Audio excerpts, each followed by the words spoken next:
പയ്യന്നൂരിൽ ഇപ്പോൾ പുരുഷോത്തമന്റെ വീടിന് നേർക്ക് മാത്രമല്ലല്ലോ, അവിടെ ഒരു കോൺഗ്രസ് പ്രവർത്തകയുടെ ഒരു വനിതയുടെ വീടിന്റെ മതിൽ തകർത്ത സംഭവം റിപ്പോർട്ട് ചെയ്യുന്നുണ്ട്. നമ്മളിനി അപ്പുറത്ത് മയിലിലേക്ക് പോയി കഴിഞ്ഞാൽ മയിലിൽ കോൺഗ്രസിന്റെ മണ്ഡലം കമ്മിറ്റി ഓഫീസ് അടിച്ചു തകർത്തുന്നതാണ് വാർത്ത. നിരവധി സംഭവങ്ങളാണ് ഇന്നലെ രാത്രി മുതൽ ഈ വിവിധയിടങ്ങളിൽ, മയിലാകട്ടെ, മലപ്പട്ടത്താകട്ടെ, ധർമ്മടത്താകട്ടെ, അങ്ങനെ വിവിധയിടങ്ങളിൽ ഉണ്ടായിട്ടുള്ളത്. ഇതിനകത്ത് ഈ കരിങ്കൽ ചീലുകളെല്ലാം വന്ന് പതിച്ചത് ഈ വീടിനകത്താണ്. മുകളിലാണ് ഈ കരിങ്കൽ ചീലുള്ളത്. എത്രമാത്രം വലിയ ആക്രമണമാണ് ഇന്നലെ രാത്രി ഉണ്ടായത് എന്ന് മാത്രമാണ്. കമ്മിക്കൂട്ടങ്ങൾ ഇപ്പൊ തന്നെ തോൽവി സമ്മതിച്ചിട്ടുണ്ട്. അതുകൊണ്ടാണ് കേരളം ഒട്ടാകെ അക്രമം അയച്ചു വിടുന്നത്. നമ്മൾ കണ്ടതാണ്, കണ്ണൂരിൽ കുറെ വീടുകളൊക്കെ അടിച്ച് തകർത്തിട്ടുണ്ട്, പാർട്ടി ഓഫീസുകൾ തകർത്തിട്ടുണ്ട്. പിന്നെ തദ്ദേശ റിസൾട്ട് വന്ന സമയത്ത് നമ്മൾ കണ്ടതാണ്, ബോംബും വാളും കൊണ്ട് ഇറങ്ങിയ ആളുകളെ പേടിപ്പിച്ചു. സോ തോൽവി മുന്നിൽ കണ്ടു കഴിഞ്ഞാൽ, അല്ലെങ്കിൽ തോറ്റു കഴിഞ്ഞാൽ അക്രമം അയച്ചു വിടുക, എന്നിട്ട് ജനങ്ങളെ പേടിപ്പിച്ച് അടുത്ത കൊല്ലം അവർക്ക് തന്നെ വോട്ട് ചെയ്യിപ്പിക്കുക എന്നുള്ളതാണ്. ഇതിനാണ് പിണറായിസം എന്ന് പറയുന്നത്. അതായത് നമ്മൾ കണ്ടതാണ്, പാർട്ടിയിൽ എന്തെങ്കിലും തെറ്റുകളൊക്കെ ചൂണ്ടിക്കാണിച്ചു കഴിഞ്ഞാൽ അവരെ പാർട്ടിയിൽ നിന്ന് പുറത്താക്കുന്ന പിണറായിസായിരുന്നു നമ്മൾ ഇതുവരെയും കണ്ടിട്ടുണ്ടായിരുന്നു.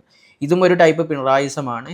സോ ഞാൻ ഒരിക്കലും സഖാക്കളെ കുറ്റം പറയത്തില്ല, കാരണം നല്ല സഖാക്കളാരും ഇതുപോലത്തെ പരിപാടികൾ ചെയ്യത്തില്ല. ഇതുപോലെ പരിപാടി ചെയ്യുന്ന ആളുകൾ എന്ന് പറയുന്നത് കമ്മികളാണ്, അടിമക്കമ്മികൾ, പാർട്ടിക്ക് വേണ്ടി തല്ലാനും ചാവാനും കൊല്ലാനും നടക്കുന്നവന്മാർ. അപ്പോൾ ഇങ്ങനെയുള്ളവന്മാരൊക്കെ ഒന്ന് ചിന്തിക്കുക. അഭിമന്യു തുടങ്ങിയ രക്തസാക്ഷികളോട് പാർട്ടി കാണിച്ച ഇരട്ടത്താപ്പ് എന്തൊക്കെയാണ്. അതുപോലെ തന്നെ എൻ്റെ അഭിപ്രായം, മെയ് 4 റിസൾട്ട് വരുന്ന സമയത്ത് കേരളം ഒട്ടാകെ പോലീസ് പ്രൊട്ടക്ഷനും അതുപോലെ തന്നെ ആർമിയൊക്കെ ഇറങ്ങണം എന്നാണ് എൻ്റെ ഒരു അഭിപ്രായം. കാരണം ഇപ്പോൾ തന്നെ ഇതാണ് അവസ്ഥ എങ്കിൽ മെയ് 4 ഒരിക്കലും ഇവിടെ ഇറങ്ങി നടക്കാൻ പറ്റുമെന്ന് എനിക്ക് തോന്നുന്നില്ല. സോ എന്തായാലും നിങ്ങളുടെ അഭിപ്രായം പറയുക. ഇതാണ് എൻ്റെ അഭിപ്രായം.